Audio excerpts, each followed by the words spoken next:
If you ever hear heavy footsteps where there shouldn't be any, don't assume it's just your imagination, especially if you have a little brother who talks to someone you can't see. I learned this the hard way last week, when my brother Jamie's imaginary friends started showing up outside our apartment complex. The first time it happened, Jamie tugged at my sleeve after the rain, pointing to the sidewalk where the concrete was still wet and soft from construction. "Max was here," he whispered, but the footprints trailing across the slab were huge, far too big for any kid, and definitely not from the workers, who were gone for the day. At first, I figured Jamie was playing a prank.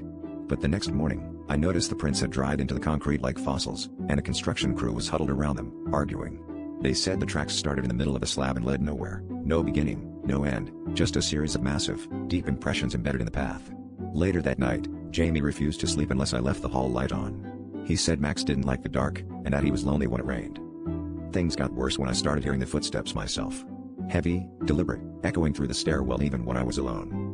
Jamie grew pale and quiet, barely speaking, always glancing over his shoulder.